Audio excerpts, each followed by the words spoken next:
Hoje, um pouco mais cedo, o quadro Política do Dia. Estou conversando pela primeira vez hoje com a Edna Maciel, nossa querida Leite Lilás, a primeira-dama da informação.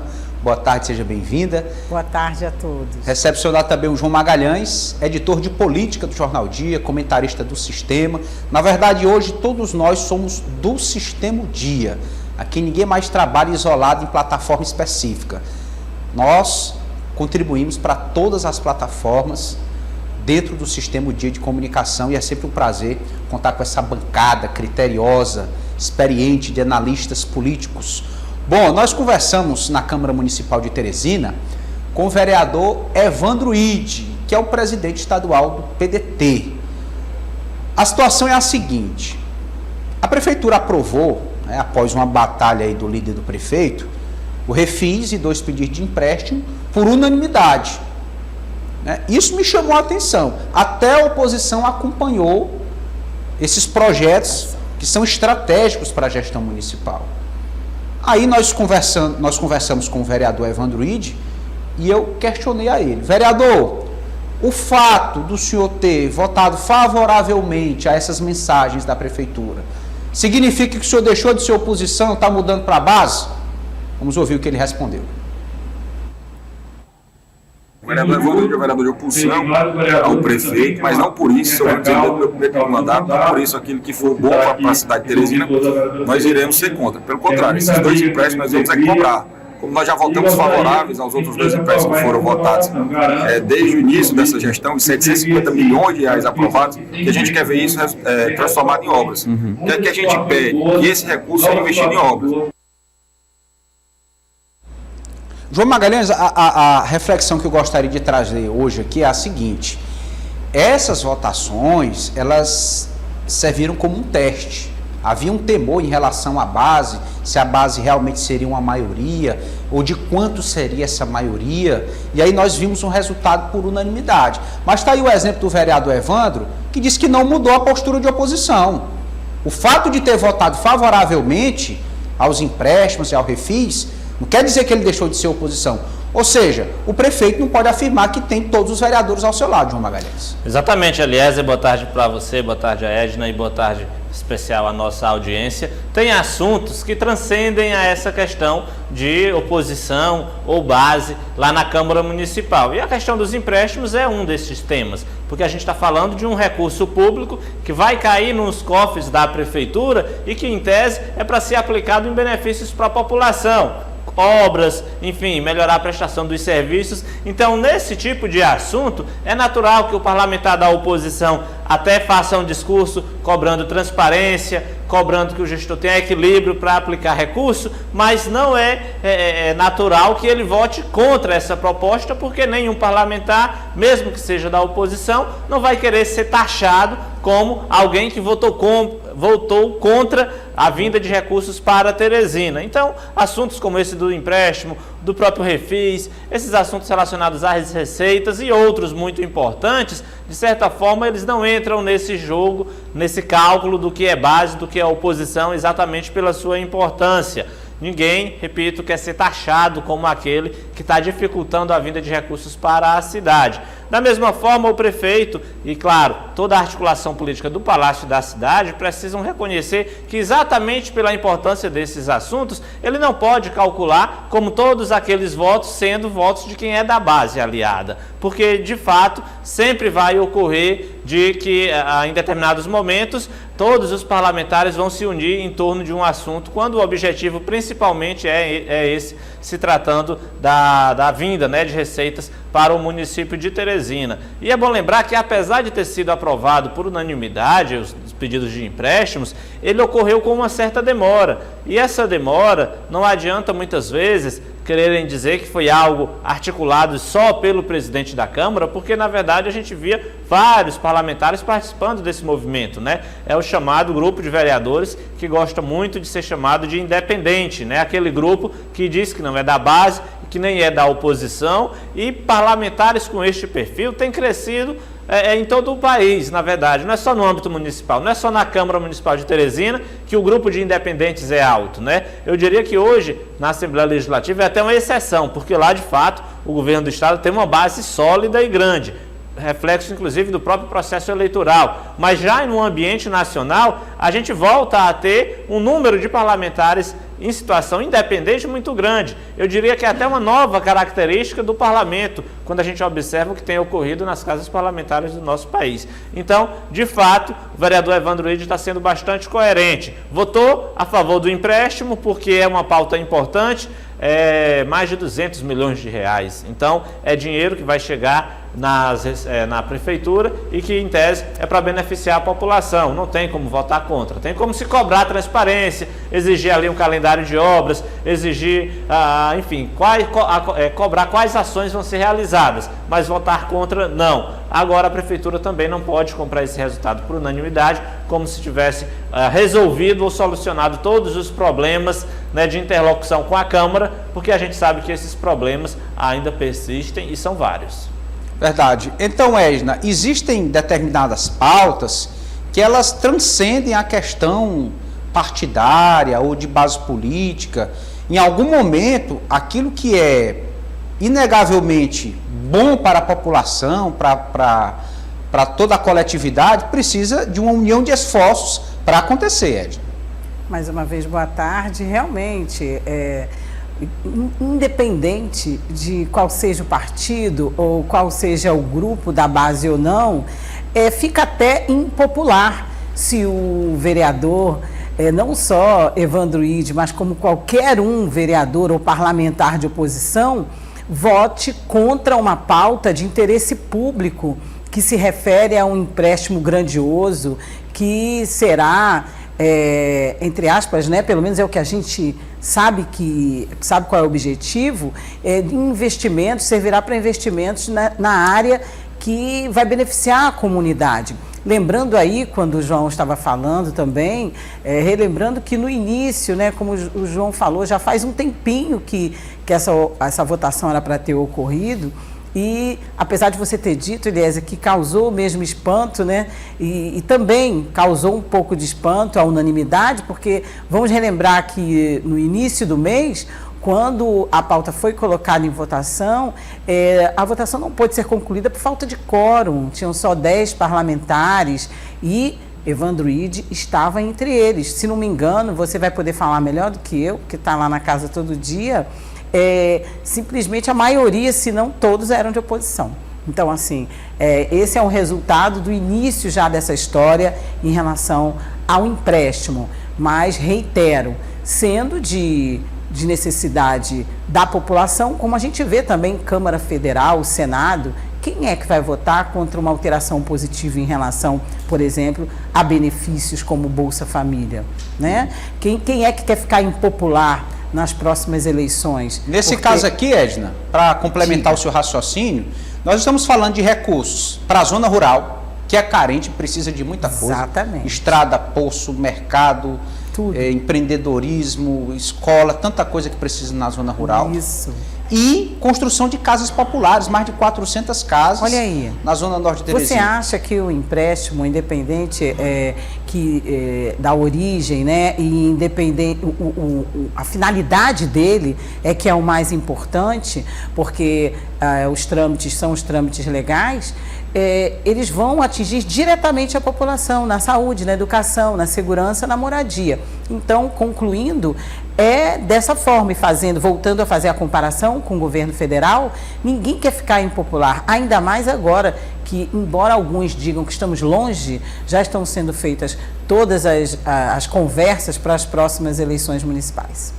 E só para complementar um pouco, aliás, que há, na verdade, de certa forma, uma disputa de narrativas no que diz respeito à questão da utilização dos recursos de empréstimos, né? Porque se a oposição barra a chegada desses recursos, dá argumento para a prefeitura dizer, olha, a gente tem projeto para construção de casas, a gente tem projeto para investimento na zona rural, foi solicitado um recurso de empréstimo, o banco aprovou, a prefeitura está tudo ok, mas a oposição barrou a chegada desses recursos. Então, na verdade, à medida em que a oposição poderia pensar em prejudicar politicamente a prefeitura, essa culpa poderia recair sobre ela. Então, de fato, como bem citou a Edna, outro tema que não dá para votar contra é relacionado a programas sociais, enfim. Então, isso fica bastante claro. E quando a oposição ajuda a aprovar por unanimidade a vinda desses recursos, ela passa toda a responsabilidade para o Poder Executivo. Porque aí a Câmara, né, os vereadores é que podem dizer, olha,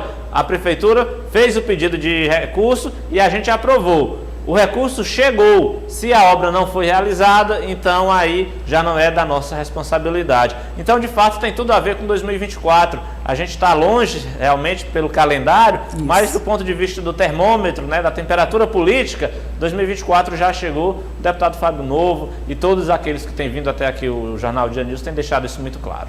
Isso, bem lembrado, recebemos agora há pouco aqui o deputado Fábio Novo, falamos de vários assuntos, inclusive sucessão municipal. E o PT também vai ter candidato a vereador, naturalmente, como a maioria dos partidos. Bom, qual é a questão? O PT está dentro de uma federação, com o PCdoB e o PV. Só de mandato aí, nessa federação, já tem 4. Tem o vereador Dudu, tem o vereador Deolindo, tem a vereadora Euzuíra, os 3 do PT, e tem a vereadora Poliana Rocha, do PV. Então, só para renovar o mandato, tem 4. A federação pode indicar até 30 candidatos. Pois bem, quanto mais vereadores com mandato dentro de uma chapa, matematicamente a disputa interna fica maior, porque exige de cada candidato um desempenho individual, uma votação pessoal mais expressiva. Sobre esse assunto nós vamos conversar com o vereador Edilberto Borges, o vereador Dudu do PT, para saber como é que ele está pensando nesse projeto de reeleição dentro da chapa proporcional e se ele aceita, né, tem essa possibilidade do PT ainda receber mais algum vereador com mandato. Vamos ouvi-lo. Eu acredito que nós precisamos discutir uma chapa forte. O PT não pode mais ficar nessa 2, 3 vereadores aqui na Câmara. O PT saiu fortalecido aqui do lado na Assembleia quando elegeu 12 deputados. Por quê? Porque ele soube fazer uma estratégia de construir um grupo aonde a gente pudesse ampliar. A mesma forma eu digo para Teresina. Nós precisamos aqui construir uma chapa forte, por isso que eu tenho dito que não adianta a gente ficar se degladiando com o nome que vai encabeçar uma possível candidatura do PT para prefeito. Precisamos de ter o corpo. O corpo é mais importante nesse momento do que a cabeça. Não adianta pensar em um nome para prefeito se você não tem uma chapa forte. Por isso que eu tenho dito, tenho debatido, de que a gente precisa dar robustez a uma chapa forte e aí trabalhar para, no mínimo, dobrar ou mais a nossa bancada. Daí então, Edna Maciel, meta lançada. Vereador Dudu, que é um dos mais influentes no diretório municipal do PT, acredita que essa bancada do partido pode dobrar, ou seja, passar de 3 para 6, ou da federação, no caso, passaria de 4 para 8. É uma meta ousada, Edna. Muito ousada, mas as declarações do vereador Dudu e as avaliações e o olhar dele é sempre um olhar bem, com uma amplitude, vamos dizer assim, muito grande. Ele tem aí um zoom muito bom na câmera dele. E, de acordo com tudo que está acontecendo na política envolvendo o Partido dos Trabalhadores, que tem aí algumas vantagens de estar no poder em nível estadual e federal, que pode ajudar também no investimento de campanhas, na conversação, para dar mais robustez aí a todas as campanhas, a engrossar mais o coro. E também tem a federação. Então, nós já ouvimos aí uma lista de nomes, vai além de 4, inclusive, quando o assunto é candidatura, por exemplo, à Prefeitura de Teresina, a lançar candidato próprio. E na Câmara Municipal, creio que é usado sim o número, mas a gente vê, você citou aí cada um dos pretensos candidatos, ou melhor, cada um dos vereadores, ou que são do PT, ou que estão com o PT. Então, assim, acho que poderá sim fazer uma média boa, não sei se o dobro, mas creio que poderão sim, poderá aumentar o número de vereadores / vereadoras do Partido dos Trabalhadores ou mesmo da federação. Bom, João Magalhães, o vereador Dudu deixou claro que é importante o partido ter um candidato majoritário? mas ele avalia que primeiro é preciso pensar numa chapa forte para disputar cadeiras da Câmara Municipal de Teresina. Por que será essa preocupação, João? Olha, aliás, é claro que o vereador também está legislando em causa própria, a gente entende disso, afinal de contas ele é pré-candidato à reeleição e tem que pensar mesmo, claro, no seu projeto, em primeiro lugar. Agora, eu concordo com ele e acho que nesse momento a gente está falando de um partido grande, né, dentro de uma federação com outras 2 siglas, que, como você bem disse, vai ter o direito de lançar 30 candidatos. Se a gente for ver pelo tamanho do Partido dos Trabalhadores e também a contribuição do PV e do PCdoB, 30 é um número pequeno diante da quantidade de lideranças que se colocam como pré-candidatos. E o PT tem, de fato, em seus quadros, nomes, e certamente vai receber mais nomes ainda, porque é natural também que aquelas lideranças que, de certa forma, estão nesse campo ainda procurando um partido, pensando numa outra estratégia, com certeza o PT vai receber mais nomes, mais filiações, e então, de fato, quando a gente chega a esse número de 30 candidatos, é um número pequeno, principalmente para distribuir entre 3 partidos. Então, essa questão da preocupação em candidatura proporcional, eu acho que Dudu está correto. O partido tem que começar a agilizar, né, o que se chama de plenárias, de debates internos, para tentar chegar no consenso e preparar os nomes que de fato vão compor essa chapa. Até porque tem uma disputa muito grande, muito intensa, briga violenta mesmo interna nos partidos, e eu sempre digo que quando agora os partidos têm que definir essa quantidade de candidatos, sempre sai muita gente insatisfeita, pessoas que passaram ali um ano e meio fazendo uma espécie de pré-campanha e na hora não tem direito nem de ser candidato. Então esse tipo de insatisfação prejudica muito, inclusive, a própria chapa proporcional. Acho que se o partido se organizar com antecedência e chegar lá ao final do ano mais ou menos definido quais são de fato aqueles nomes que têm direito à pré-candidatura, minimiza bastante os riscos de insatisfação, né, de alguém ficar chateado a ponto de deixar de votar nesse grupo, porque de fato é um número pequeno de 30 pré-candidatos, principalmente quando você observa um partido como o PT, que tem tradição e tem militância, portanto não tem dificuldades em arranjar candidatos. A gente viu isso na eleição estadual, enquanto o MDB e outros partidos grandes o próprio PSD tiveram dificuldade em lançar chapas, né, para o parlamento, o PT tinha candidatos sobrando, teve que dispensar alguns candidatos. Então, eu concordo com o vereador Dudu neste sentido. Acho que o partido tem que priorizar também, nesse momento, a formação da chapa proporcional. Já no que diz respeito à chapa majoritária, eu acho que uma coisa não anula a outra. A gente está acostumado a esse ambiente de disputa no PT, são muitos os pré-candidatos à Prefeitura de Teresina pelo partido e, claro, cada um já começa a se movimentar. No caso de Franzé, ele tem uma estrutura muito grande em suas mãos, ele não vai deixar de utilizar essa estrutura. Isso é natural, isso é do jogo político. O deputado Fábio Novo, claro, também tem ao seu lado os argumentos, né? Ele fala de um acordo feito com o Franzé, então é óbvio que ele também vai dar publicidade a esse acordo, já que foi feito entre os dois, como ele sempre frisa. Acho que uma coisa não anula a outra. Agora, com certeza, o partido, como o PT, tem que priorizar, sim, essa questão da disputa proporcional, até porque também vou concordar com o vereador Dudu. Acho que já que a ideia, né, da própria legislação é diminuir a quantidade de partidos com representatividade, o natural é que os grandes partidos ampliem suas bancadas. E aí, quando a gente olha a configuração do Parlamento de Teresina e do eleitor teresinense, eu imagino que também cabe ao PT, à federação, ter essas 7, 8 cadeiras no Parlamento Municipal. Aí nós temos que pensar no outro fator, que é a possibilidade de vir Enzo Samuel para essa chapa.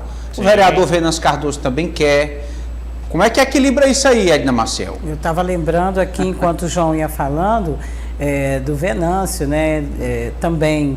E eu soube de uma informação de bastidores que, engrossando aí assinando embaixo do que o João está falando, de nomes que já estariam incomodando, nomes que já estariam incomodando o Venâncio, não ele, mas até quem apoia ele, de entrar para disputar lá dentro de uma briga interna do PT para também concorrer e também ser um dos candidatos. Esse número realmente, como o João falou, é muito grande e eu estava observando aí o vereador Dudu falar em deixar de se degladiar, né? E formar um grupo só, trabalhar todo mundo junto. Eu acho degladiar realmente a palavra que pode ser usada nesse momento. Como o João disse, ainda vai ter muita briga interna, mas os bastidores dão conta de nomes que já estão sendo também aí, estão na disputa e que alguns já estão insatisfeitos e achando que já estão, no caso, estou citando aí esse caso do Venâncio, porque foi o que me chegou aqui, não que ele fosse contra a pessoa, mas essa contribuição de muitos anos de partido, de pessoas, como no caso dele, eu estou me referindo à mãe Flora Isabel, que é petista antiga, né? Então, alguns nomes não são bem aceitos porque as pessoas fazem comparação. Ah, não é petista raiz, ou está começando agora, ou é do partido tal. Então, tem toda essa discussão interna que a gente já sabe como é lá no Partido dos Trabalhadores, né? Mas é claro que algumas pessoas novas, a gente falou disso aqui esses dias, a gente eu pelo menos acho muito bom que pessoas novas no partido, ou que foram ligadas ou que são ligadas, tanto no Partido dos Trabalhadores como em outro partido, devem ser sempre bem vistas para renovar. Às vezes a pessoa está chegando, mas já tem um histórico, né? E os que já estão lá também merecendo e tendo quem vote, também merece continuar no partido, tanto faz esse como outros partidos ou as coligações. Então, creio que daqui para 2024, a gente ainda vai ver muita gente tendo que engolir alguns sapos e outros tendo mesmo que bater palmas para quem já está há muito tempo aí e merece dar continuidade. É só ser eleito, né? À vontade, João. Bem rapidinho. Só se a gente for fazer um cálculo bem simples, o PT tem 12 deputados estaduais e 4 deputados federais, né? É natural que esses líderes, eles também tenham, pelo menos sempre tentam trabalhar, um candidato a vereador em Teresina. Seus nomes, então você imagina que só de deputado estadual e deputado federal, o PT deve ter, em média, uns 15 a 16 candidatos a vereadores. E se o cara é candidato a vereador e tem o apoio fiel de um deputado estadual ou de um deputado federal, é natural que ele tenha uma estrutura de campanha. Então, de fato, é um partido que outro peso. Exatamente, tem todas as condições de ampliar a sua bancada, e a briga interna, você imagina que deve ser uma disputa intensa e bem severa dentro dos quadros do partido. Realmente, a queda de braços aí não é para qualquer um. É uma medida de força muito intensa. Bom, nós vamos trazer outro assunto aqui mais propositivo, diz respeito à tramitação do projeto que autoriza o uso da maconha com fins medicinais aqui no município de Teresina. Nós estamos falando do projeto apresentado pela vereadora Eusuíla Calixto, já vem sendo defendido há alguns meses durante esse mandato. Ela é uma defensora dessa causa de disponibilizar remédios à base de canabidiol, que é um princípio extraído da maconha. É importante para tratamento de algumas dores, para tratamento de doenças relacionadas ao sistema nervoso, pessoas que sofrem com epilepsia, tudo isso está bem argumentado, né, dentro do projeto, nas discussões que aconteceram. E essa semana foi colocado em primeira votação uma permissão para que o município, a prefeitura de Teresina, pudesse disponibilizar, acessibilizar esses medicamentos que não são baratos nas unidades básicas de saúde, né, para quem precisa, naturalmente, com a devida prescrição. Passou em primeira votação. Quando foi colocar para a segunda votação, a vereadora Graça Amorim pediu vistas da matéria. Chegou agora na casa, demonstrou que não conhece bem um projeto, pediu vistas, que é exatamente esse tempo que ela tem direito pelo regimento da casa, alguns dias entre uma sessão e outra, para que ela possa ler e dar o voto favorável ou não.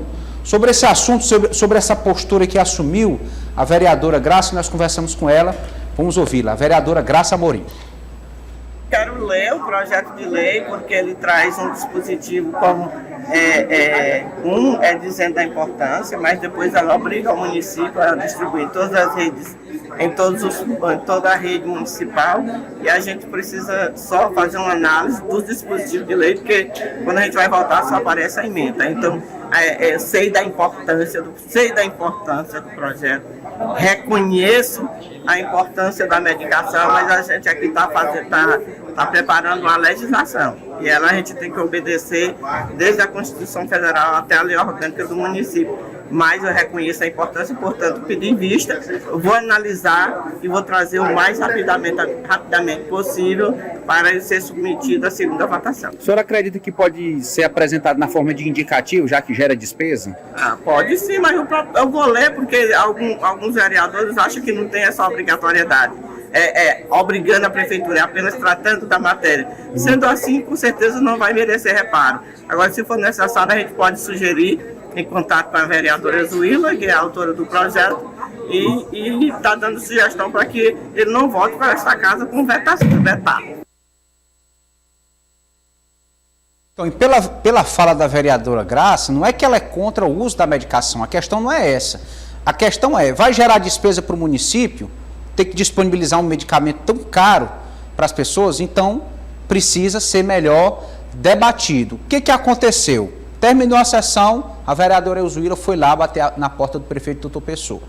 Foi lá no gabinete do prefeito para saber dele, para tentar convencê-lo de aceitar a matéria que ela está propondo. E aí depois nós conversamos com a vereadora, vamos saber qual foi o resultado dessa reunião com o prefeito. Vamos ouvir a vereadora Elzuíra Calixto. O prefeito, ele super entende a importância dessa medicação, né? Deixei nosso projeto lá para ele já tendo entender melhor o que é que o nosso projeto quer. Me coloquei à disposição de levar médicos especializados no assunto para que ele, como médico, também entenda a importância da medicação para quem realmente precisa fazer uso dela. Então a conversa foi positiva no sentido de acessibilizar realmente essa medicação. Exatamente, ele se mostrou bem interessado também no projeto, né? E disse que se depender dele não terá problema. Edna, então a tendência aí, de acordo com a palavra dada pelo prefeito à vereadora, é que esse medicamento, à base de canabidiol, seja disponibilizado na cidade de Teresina. Eliezer e colegas e audiência, já comprovadíssimo em outros países, em alguns estados, em algumas cidades do Brasil, e a gente sabe que o canabidiol, que é um medicamento que tem na sua origem a maconha e que tem que ser sempre esclarecido para a população, que ninguém está falando em uso recreativo, barra vício, todos estamos falando de um medicamento que serve para diversas doenças, como você citou, e outras mais, inclusive reconhecida pelo Conselho Federal de Medicina, né, em 2021, se não me engano ainda, e tivemos aqui várias discussões em torno do assunto, inclusive entrevistamos aqui no Sistema o Dia de Comunicação, tivemos várias entrevistas, inclusive com o deputado Ziza Carvalho, que à época também colocou essa questão, esse debate e o projeto em votação. Então, todos nós já temos consciência e informação da necessidade de pessoas que precisam, né? E outra coisa, Eliezer e colegas, e a nossa audiência, temos que saber que, além de ter uma relação com a saúde, ter um reconhecimento, o que se quer é que realmente não se assine embaixo de vendas clandestinas, como acontece, e de produção feita de forma artesanal. Então, se é comprovadamente para determinadas doenças o uso do canabidiol e até de outras substâncias, em outros casos, e atestado pelos conselhos ligados à saúde, então é claro que parlamentares, e tenho certeza que os gestores como prefeitura e também como Estado, a tendência é de uma análise, como a vereadora Graça Amorim, que é uma pessoa de bom senso, tem informações, e como ela mesma colocou aí, vão se debruçar sobre a matéria e certamente, como é para o bem da população em geral, devem aprovar, devem colocar em votação, devem realmente dispor desse material, desse medicamento que tão bom para a saúde de algumas pessoas. Eu mesma tenho testemunho de pessoas que fazem uso já do canabidiol e que têm resultados positivos. Só que as pessoas têm que comprar às vezes no exterior ou em outro estado e o preço é altíssimo. Às vezes precisam de demanda judicial para poder autorizar. Não, no início muita gente, né, nós mesmos noticiamos, tiveram que brigar na justiça, seus filhos e seus avós, ou seus parentes, ou seus amigos sofrendo com dores. E, Eliezer, o mínimo que se paga num vidrinho bem pequeno é R$500, para você ter uma ideia. Então, João, uma matéria do momento, precisa de uma atenção e destacar que o dispositivo da lei não obriga a prefeitura a fornecer, sim, mas permite que em algum momento a prefeitura tenha a sua autonomia para decidir isso, em algum momento o Poder Executivo garanta essa medicação, como tantas outras que já tem nas unidades básicas de saúde, João Magalhães. Exato, é uma discussão onde as duas vereadoras têm razão, né? Graça Amorim, porque de fato, como parlamentar, para aprovar, para votar um projeto, precisa conhecer o texto da lei e ter certeza de que o que de fato está aprovando. E a vereadora Zuila também tem razão na medida em que reconhece, todos nós reconhecemos, a importância, né, da disponibilização desse tipo de medicamento na rede de saúde pública municipal. Então, de fato, é aguardar bom senso de todas as partes e, claro, esperar que tudo se resolva até para que a população, principalmente esse segmento que demanda, né, que precisa desse tipo de medicamento, seja principal beneficiado e tudo com certa agilidade, até porque a gente sabe que, como bem a Edna explicou, hoje para se ter acesso a esse tipo de medicamento precisa-se percorrer caminhos longos, então o que for para facilitar e para beneficiar a população, é óbvio que precisa ter o apoio do poder público. Muito bem. Na Assembleia Legislativa estão acontecendo os trabalhos da Comissão Parlamentar de Inquérito que investiga a empresa Equatorial, a concessionária dos serviços de distribuição de energia elétrica no estado do Piauí. Já aconteceu uma primeira audiência com os representantes sindicais, então os trabalhadores colocaram aquilo que demandam da empresa, a realidade, algumas dificuldades. E nós conversamos sobre o assunto com o presidente da CPI, que é o deputado Evaldo Gomes, do Solidariedade. Vamos ouvi-lo. Nós temos ainda muitos depoimentos a fazermos e eu acredito que ainda nós temos ainda isso. Hoje foi só o primeiro dia, só o início, ainda tem mais de 120 dias para poder a gente concluir todos os depoimentos, para que depois no final a gente possa fazer um relatório final.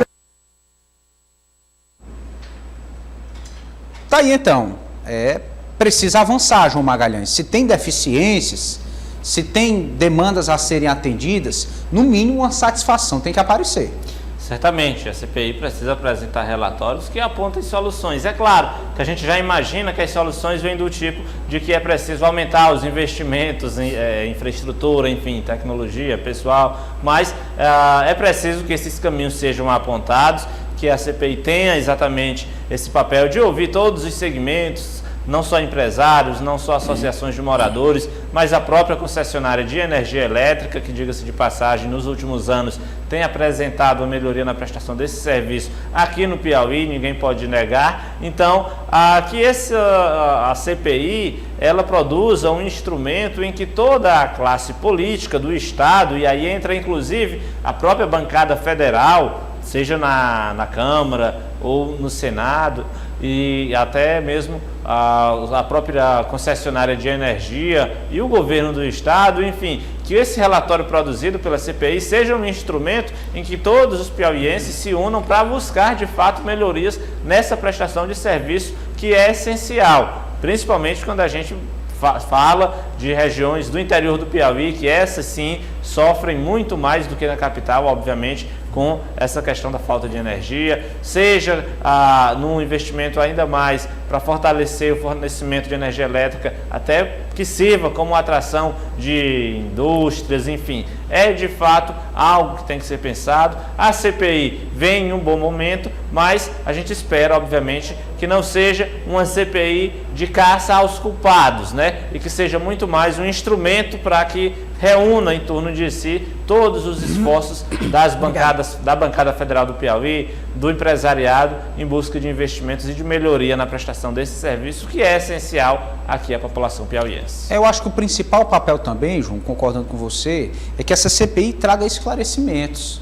Se dúvidas existem, se suspeitas exigem, certamente em algum momento os representantes da empresa, da direção, vão ser convocados para dar o seu depoimento, para apresentar as respostas que são feitas pelos deputados, mas que na verdade são dúvidas dos consumidores, de toda a população do estado do Piauí. O nosso tempo está avançado, então nós vamos tratar agora do assunto que nós conversamos com o vereador Edson Melo. Nós conversamos hoje com o vereador Edson Melo na Câmara Municipal de Teresina, e ele faz uma análise interessante relacionada à federação. A federação PSDB e Podemos está em discussão. Quem comanda, se é o Podemos ou se é o PSDB aqui no Piauí. Se for o Podemos pode ter candidato. Se for o PSDB, o PSDB vai ter candidato também, promete ter candidato. Agora, o vereador Edson Melo, que é o presidente do PSDB de Teresina, tem uma preocupação. Qual é essa preocupação? Nós vamos ouvir agora o próprio vereador falando. Estou muito preocupado porque o PSDB é um partido que foi tudo em Teresina, principalmente, é um grife, como se diz aí numa linguagem americana, mas a nossa preocupação é que o PSDB tem um fim triste. Como?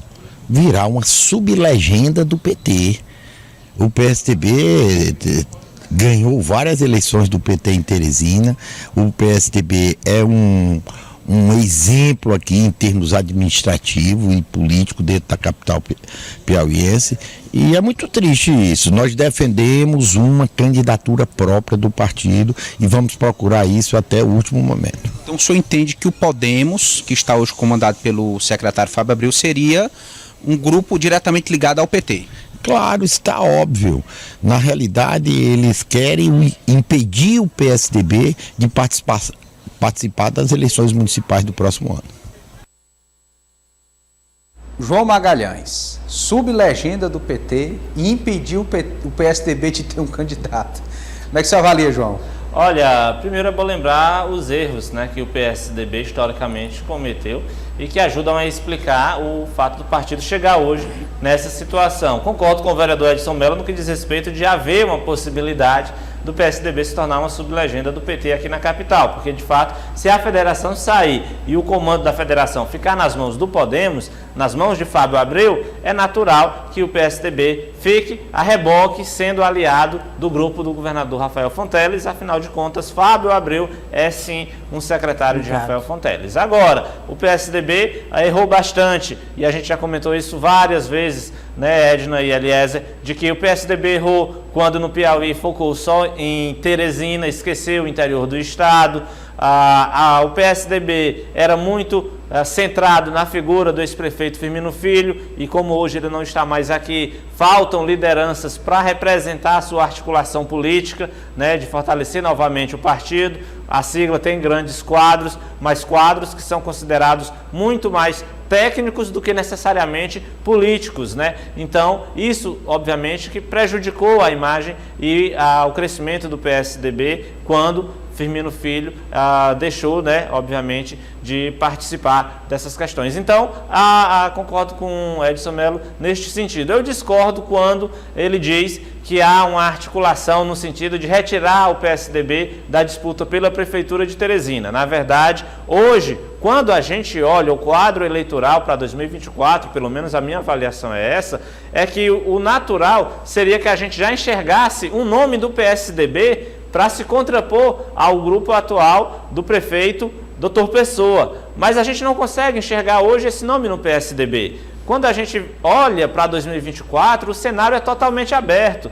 O PT pode ter candidato forte, o PSDB pode ter candidato forte, o PSD pode ter um candidato forte, o MDB pode ter um candidato forte. Então, o PSDB, eu diria até infelizmente, ele perdeu o protagonismo que deveria ter.